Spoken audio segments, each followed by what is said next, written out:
listening to the T21 podcast, brought to you by Down Syndrome Group of the Ozarks. Our mission is to bring life and wellness to families who are advocating towards a community of inclusion for individuals with Down syndrome.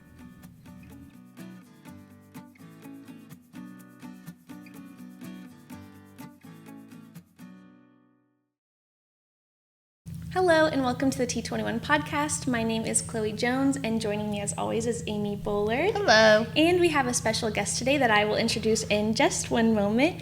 But first, I just wanted to say that here on the T21 podcast, we explore topics that are relevant to the Down syndrome community in 21 minutes or less. And today we are talking about basics of IEPs and meetings. But before we do that, I just wanted to invite you to subscribe and like this video. I'm out of breath. And share it with your friends and family if they're interested in one of the topics that we're talking about. We want to get this out to as many people as possible, and you can help us do that. I'm like 9 months pregnant, so we're just going to be out of breath on this podcast. That's okay. That's fine. I'll try to breathe this way. We will get through it. But Melissa Rives, welcome to the podcast. Hello. We're so happy you're here. Yeah, thanks for asking me. Melissa is a powerhouse of a woman. You are a business owner and an amazing mom to two wild boys. One of it which has Down syndrome, Nolan, and then the other Nicholas. And we're just so thankful to have you here. You have an amazing background in teaching and therapy, and then also the business side of things and being a mother. So we're excited to hear your perspective on specifically IEPs and meetings as an educator and as a parent. So welcome. Yeah, thanks for asking me. Yeah. Did you want to share anything else? I know I just gave like a broad scope of who Well, you as an educator, I was in it for 11 years, and I know that that's not very long, but as a parent, I am new when it comes to this IEP process, and I myself I'm trying to figure it out, trying to tweak as the year goes what I can help and what I want from them, and we're just trying to figure it out. And I know if I did this podcast 5 years from now, I would probably have a different knowledge base because I am just 1 year in as a parent. But And Nolan is how old is he? He's 6. He's 6. Okay, So he just finished kindergarten and going into first grade. Okay. But you also did IEPs through early childhood as well. Yes, yeah. With that, it was definitely different, in my opinion, than the actual school system, Well, for those of you that don't know, I just wanted to briefly go over what an IEP is. And so, Amy, if you could describe briefly what that is. Absolutely. So an IEP is an individualized education plan, and this plan is reviewed yearly. However, it can be reviewed more than just yearly. So for sure, every year it has to be reviewed, but it can be, if something needs to be tweaked, the team can come to the table and they can sit down and they can modify it as needed for the kiddo. But what the IEP looks at is cognitive abilities, academic abilities, adaptive behavior, social skills, all of that kind of stuff. And it looks at the strengths and weaknesses of the child. And so from there, then you can put goals into action and put accommodations and modifications in place to help the child be as successful as possible in their least restrictive environment, whether that is full-time regular education or whether it's full-time special education. It looks different for every child. So this is just the overarching plan.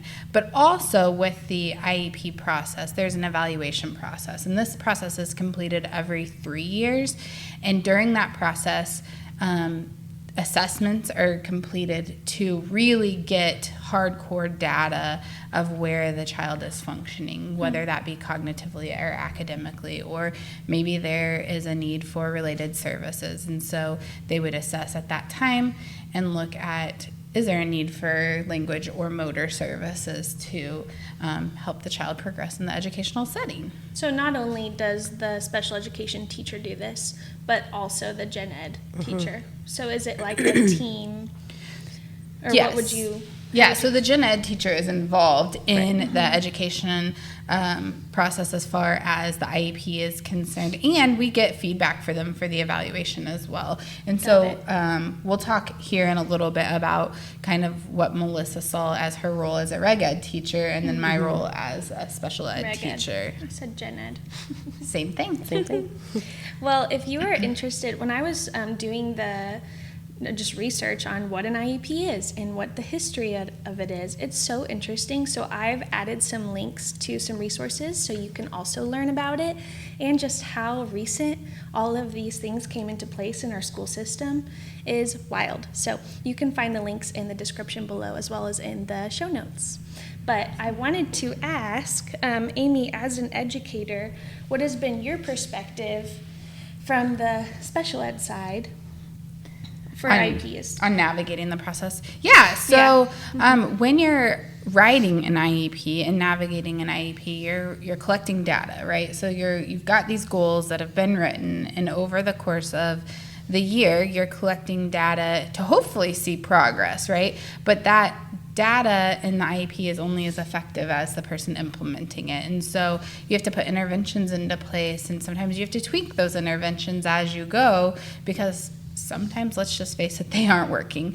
But if they are, then you want to continue to morph them so that you get more growth. So navigating the process, you have to draft the IEP, and you have to provide the reg ed teacher with the IEP and specifically the accommodations and modifications that they're going to need in the classroom. And so when it comes to meetings, though, it shouldn't just be the special ed teacher sitting down and reading the IEP to you, because that could be very monotonous. And if you've drafted it ahead of time and the family has had time to read through it, then you should be able to go through and hit the high notes, and it should be a conversation back and forth so that you're meeting the needs of the child versus just proposing a plan for the child. Yeah, and that probably helps you as a parent in your perspective in having just less anxiety knowing that there's... Yes. Yeah. Just asking for a copy of that beforehand can help ease that. Yeah. But as a regular ed teacher, those modifications and accommodations, I am required by law to fulfill those. So if I ever have any questions after I get the IEP at the beginning of the year, I would go to the special education teacher, talk to her or him, and then also decide, is there going to be a para to help support this child? And then talk to them, get a game plan on how to have the best classroom possible for everyone involved in the class and that student, and me and the para. We want to make sure everyone is having the most successful time as possible. And you also are looking at, is this least restrictive environment really beneficial for that student? So if I'm having to take my curriculum and modify it so much that it's no longer meaningful, right, to the child or to the curriculum that you're putting in place, like understanding how to navigate that so that you're making sure that you're meeting both needs, your classroom needs and the child's needs. Huge part of this is communication. If you don't have that communication piece, then everything will start to crumble. Yeah. For sure. Well, you went over, Amy, just all of what an IEP is and all the topics of it. What do you think, so for this communication piece, what do you think should be the most important pieces of this communication when you have this meeting? So whenever I sit down for an IEP meeting, and I know everyone does it differently, but I feel like when you're having the conversation, you're pulling out the big highlighted parts of the IEP. So the present level is huge because it goes through where the child was functioning last year versus where they're currently functioning and where you're planning to move them forward. It looks at all the assessments that have been completed, and so if the child has gone through an evaluation process, maybe there's new test scores, right? Maybe it's going to tell us some more information so that we can put interventions into place to help the child. But also it's strengths of the child, it's the parent concerns, all of that is in the present level. So huge part. But it shouldn't be read. It should be highlighted. It should be, here we are. This is what we're talking about. This is where he is. Let's celebrate the good things. But then also the goals. The goals should be drafted ahead of time, but just drafted, and can be tweaked and modified to match what's in the present level. Yeah, when you sit down in an IEP meeting, it shouldn't already be, in my opinion, unless you all agree upon it at that time, it shouldn't just be now sign off and here's your IEP. Oh, no. It should be edited along the way. And as a parent, something that I was a little taken aback when he was first going into transitioning from early childhood education to school, like about the age of 3, I sat down and I wasn't expecting the first question of, what do you want for Nolan in the future? What do you see for him? And I was like, oh, and it really took me back. And now I know that's going to be one of the first questions I'm asked, so I know to prepare for that. Yeah. Right, and those are important because we're always working towards that end goal from day one of education. And I teach, high school students, so by the time my parents have gotten to me, that's been asked of them a million times. So they are prepped and ready for that. But we are working for the end goal of how to make them the most independent and successful individuals that they can be in life after school. So also very important is the accommodations and modifications. You can put a million accommodations in place, and those are all awesome, but you also have to make it real and user friendly for the teachers using it, because as we said earlier, an IEP is only as effective as the person implementing the IEP. So you can have a beautifully written document, but if the person that is having to follow it isn't able to follow it, then it's not going to be effective. Or if they do the modifications, if they don't put enough thought into that to make sure that the child is still getting what they need with those modifications, instead of the person just thinking that they're jumping through the hoop. Yeah, no jumping through hoops. This is individualized. Every IEP should look different. If they all look the same, we have a problem.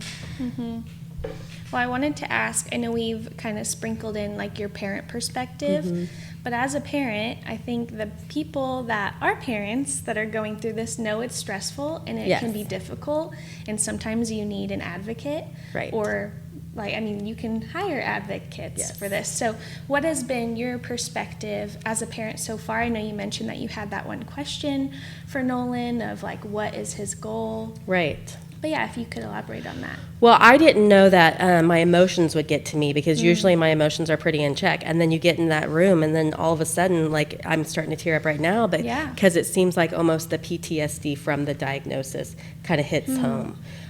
So I think requesting a copy of that IEP so you can understand everything, read through it, highlight, put in whatever you would like to add to it, and be really prepared for that meeting, it will go a lot smoother for you and them.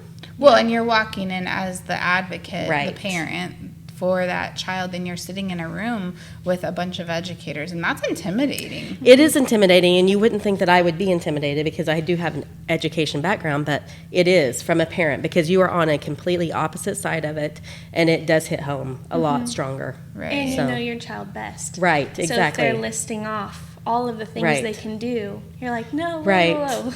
Well, and a lot of the time more. is with our kids especially, they don't fully show what they are capable of. Right. And it's so hard to get everyone to understand, no, they can do that. You don't have to put it maybe in a different way, a different context, but they are fully capable of doing that.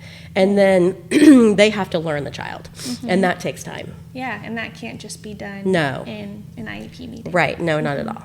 No, and, I often hear this, well, I see him be able to do this at home. Right. Why isn't he showing it at school? Right. Or, he's doing that for you at school, but he's not doing it at home. And so sometimes our kiddos, special ed students or reg ed students alike, right? Sometimes kiddos are just kiddos, and they're going to show different things in different places because of their comfort level, right? They didn't think Nolan could put his shoes on. Right. And he's been putting on his shoes since he was 2. Right. So that's still one of his IEP goals, because he gets them on the opposite feet. So that's still there.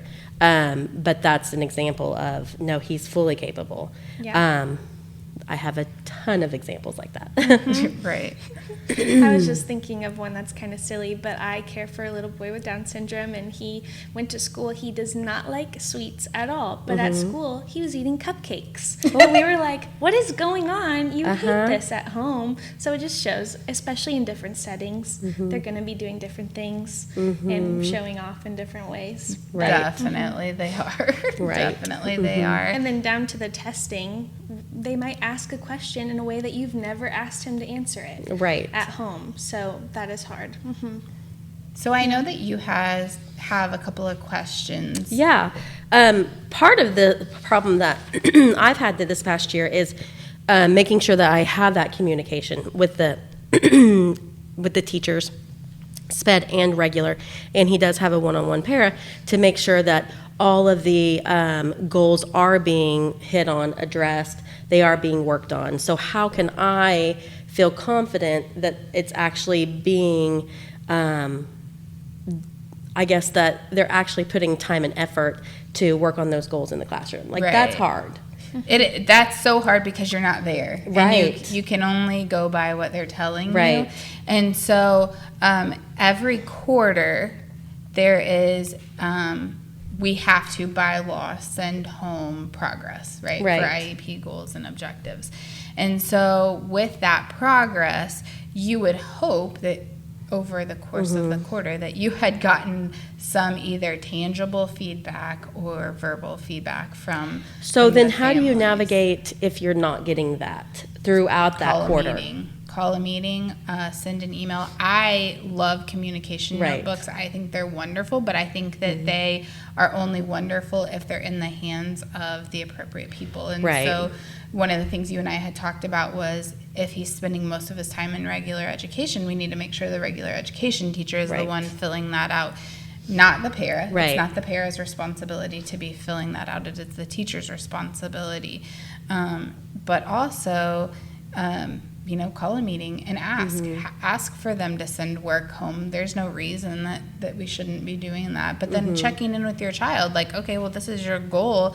Let's try this activity at home and see what you're doing. See what kind And of I think progress that's what I'm I need seeing. to be better at. Instead of sending everyone an email, I need to probably send individual teachers an email asking for that feedback. And I think that would probably be more appropriate and be more individualized. Yes, and never be afraid to ask.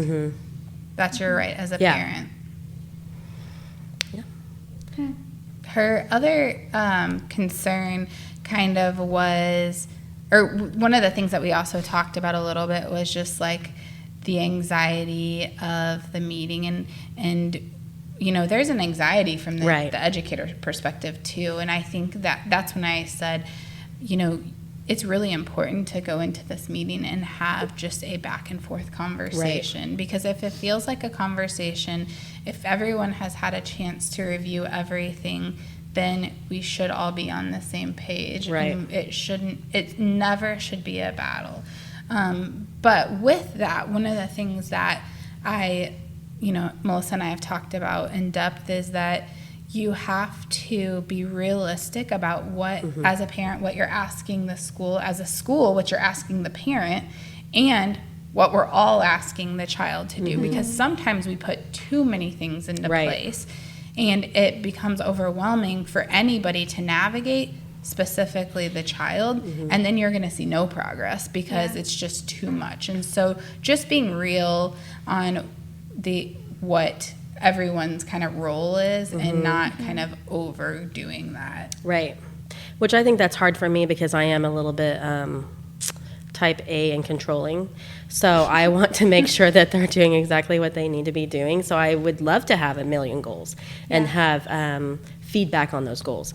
But breaking it down to, okay, so he's trying to learn how to write his name, but that's also letter recognition, that is writing his letters, that's sounds. It all encompasses the writing of the name if they are able to put that goal into place correctly. Correct. Yeah, you Yeah. got to break it down into Yes. pieces for sure. Yeah. And that kind of goes in with the whole child approach. Right. Like there's the academic side, then there's like the socialization side, or Right. even the therapeutic side, speech therapy, occupational therapy, physical, whatever it may be. And it's so important that teachers can work on both. Right. They don't have to just be like, okay, he needs to be able to count this many squares. Not that that's an actual goal, but it might be for someone. And they can also work on socialization with peers. Right. It can be both. It So- should be both, because if they can't socialize appropriately in the classroom, then they're not going to make academic gains Right. because they're busy doing other things. And so one of the things that we've also talked about is that, you know, the IEP, it doesn't have to encompass everything, right? There should be other things being worked on outside of there. And so what the IEP should look at is what's most important for this year. What's going to get them that next step so that next year we can move forward to the next goal, right? Right. We don't need to be having goals for every single weakness, because then it becomes overwhelming for everyone to work on. And then are you actually working on the goals, or are you just collecting data on the goals, right? So you have to be real about what is going to make them the most successful this year so we can make progress. Right. So that next year, and maybe next year they've made enough progress that that goal you really wanted last year can be put into place Right. because it's appropriate. Yeah. Well, to wrap this all up, obviously IEPs are, or might be, or could be very stressful and difficult, but there are lots of resources that can help. I'll actually include a few in the description below, just for advocacy and help through those anxieties. I see little tears in your Oh, eyes. stop it. You're not supposed to point it out. I know, I'm telling But I it told her is- at the beginning. It is hard. And It is for hard. parents and educators that are trying to navigate this, like we want you to know that there are lots of resources and people that can help. You can even email info@dsgo.life and we can send you some too. Right. If you don't want to comment on the video. Don't point it out because it just made my anxiety I'm and stress even higher. Sorry. Oh my gosh, okay. I was putting it in check. Oh, I'm sorry. It's But okay. it's so real, and this It is is very. something that a lot of parents experience, and this is a really difficult topic for a lot of parents. So thank you for Yeah. coming on and talking about it and being so sincere. So vulnerable. Yeah, vulnerable. Well, Melissa, do you Yeah. have any final wrap-up thoughts that you wanted No, to I share? don't think so. I think part of it is just this factor for me Yes, yeah. personally. And I think if I had this in check, I would be a lot more probably level-headed when it came to it all.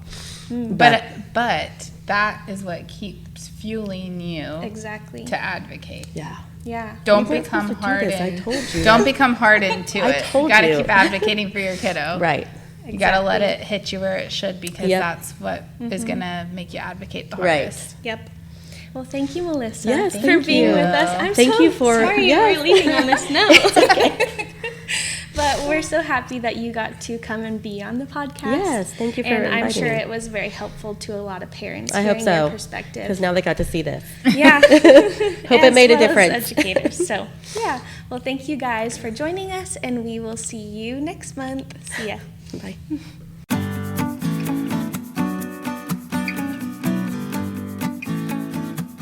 If you would like to learn more about Upside Down Mercantile, you can go to shopupsidedown.com or visit us on Commercial Street in Springfield, Missouri.